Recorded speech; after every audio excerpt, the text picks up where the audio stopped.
In this video, I want to give you a look at what's available in Soulmask beyond the demo. As we move closer to the early access launch date for Soulmask, May 31st, I wanted to give you guys an idea of what's available beyond what you've seen so far. I'll also be posting guides for Soulmask once the game launches to early access, so if that's something that you're interested in, make sure you're subscribed to the channel. All the footage that you're going to see in this video is from alpha or beta testing and does not represent the final product at early access. Now let's start by talking about bosses. Many of you have already seen the Sabertooth fight, which is what I'm engaged in right now. However, you will have to return to these bosses if you want to unlock their different armors. So I'm currently wearing the Sabertooth armor, and in order to unlock this, you actually have to defeat a higher level version of this boss, the Berserker Sabertooth.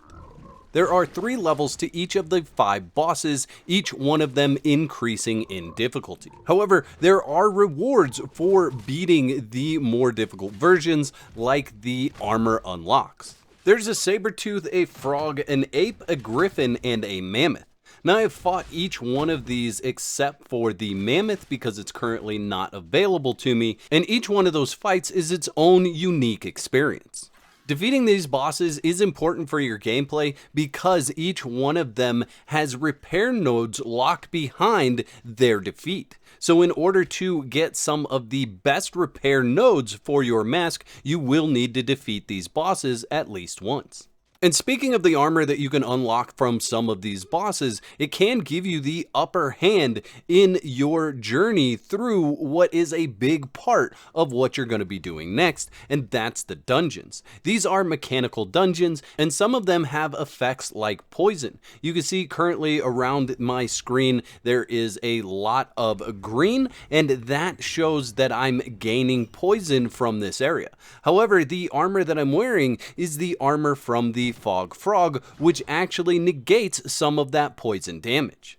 And these mechanical dungeons are a big part of your gameplay loop. You're going to spend a lot of time preparing to go into these dungeons and defeating these dungeons so that you can get some of the best loot and the best upgrades for your character. And there are multiple ways that you're going to prepare for these fights. First of all, searching for better tribesmen, not only to craft better gear for you, but also to take out and fight. One of the cool features with Soulmask is the control ability, which allows you to take over the body of any tribesman that you recruit.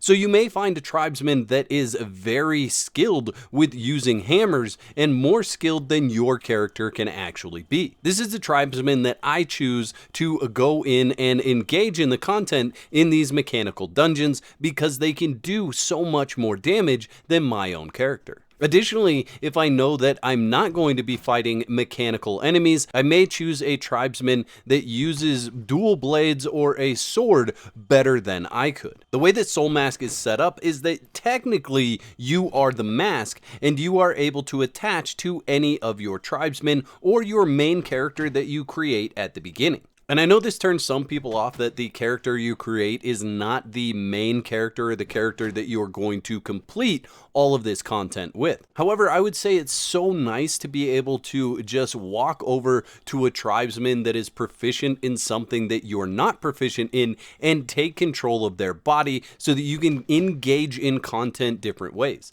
This is like having different classes just set up and waiting for you to take over and go out and play with that style of gameplay in mind. And there are a lot of these dungeons spread across the map where you're going to find very important items. Everything from the masks and the mask restrictive modules so that you can enter mimicry mode to the red crystals, which you can use to make the mask more proficient in your style of gameplay. In addition to the Holy Ruins or the dungeons where you'll find masks and mask parts, there are also procedurally generated mechanical dungeons. These dungeons give you some of the best loot and some very important loot for upgrades to your character and your mask abilities. And I've done quite a few runs through these dungeons and not a single one of them have been the same. They do have the same aesthetic, but the setup or the layout has been different every time I've gone in one. Now, many of you may be thinking this is just repeated content. I've seen these enemies, I've seen these types of dungeons, and you're not entirely wrong. There is a bunch of repeating content. However, it is a survival game, so you would expect there to be some repeating content. However, I've had conversations with the devs in the past, and they have told me that they are planning to put different enemies in these dungeons, and I've already seen at least one of those enemies. This is the new Terminator boss that's been added to the game recently. It is really cool looking, and I'm really excited to see them finish the tuning on this boss because it is an absolute epic looking fight. I don't feel like it's properly tuned yet, as some things happen too slow and some things happen too fast, but I'm sure they will be looking at feedback from people's engagements with this fight and making adjustments as necessary. Now let's talk about some of the grind for the game. While many of the grindy things can be automated with your tribesmen, like crafting and harvesting, there are still points where you have to go out and engage in the content in order to grind some of the more rare resources. A lot of the rare resources are found when fighting more dangerous enemies, so elite versions of enemies or enemies that are very far away from the initial starting area. The other part of grind is going to be leveling up your tribesmen and leveling up the different masks that you find around the world. Each mask has to be leveled individually, and each tribesman has to be leveled individually for combat or crafting. Now for crafting, you can set a tribesman on a bench and they will continue to level while crafting. However, your mask gives them abilities to level up even faster. So it's not unheard of to take control of a tribesman and just sit at a crafting bench leveling up. You'll also find that you'll probably want to go after some of the more rare resources yourself, like coal or iron, as a lot of these areas are guarded by either beast or humanoid NPCs, and you don't want to send one of your followers as an NPC in there to engage in this content without your help. Tribesmen out in the world unprotected are at risk of being captured by a local tribe and offered for sacrifice. You will get a notification when this happens, and you can look on the map to see which of the locations is currently trying to sacrifice your follower. You then have to go and complete the camp with an additional boss at the end who is actually trying to sacrifice your follower. If you're victorious, you can walk away with your follower and some much earned loot. You can stop this from happening by setting up the defenses at your base properly so you don't have to worry about your tribesmen being stolen. There is also a raid mechanic where the other tribes will come and try to raid your base. And this leads me into the next area where you're going to want to spend some time in the game, and that is your tribal community management. Not only building a structure that can withstand the raids, but that keeps them safe while they're out harvesting items for you. It's also your responsibility to make sure that they have food and water and that they are happy living in the tribe. Tribesmen have perks, and some of those perks are actually negative if that follower decides that they want to leave the tribe. They can leave the tribe and take up to 2 or 3 tribesmen with them. Speaking of tribes, another thing that you'll regularly be doing is raiding the tribe fortresses that are spread around the map. There are 3 different tribes: the Claw tribe, the Fang tribe, and the Flint tribe, and they all have different camps around the map.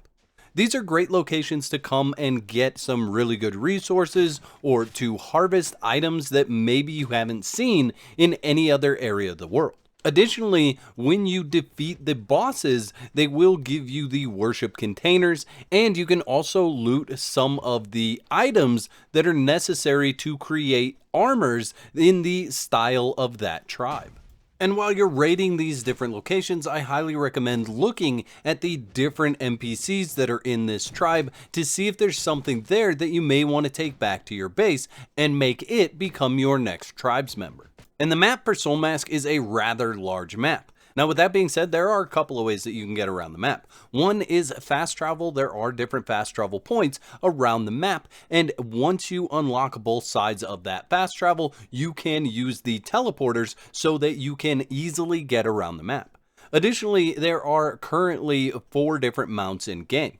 There's the alpaca, the llama, the panther or the leopard, and then there is the ostrich. Additionally, it looks like we'll get a snow leopard at some point in time, as there's already a saddle in the crafting menu for that.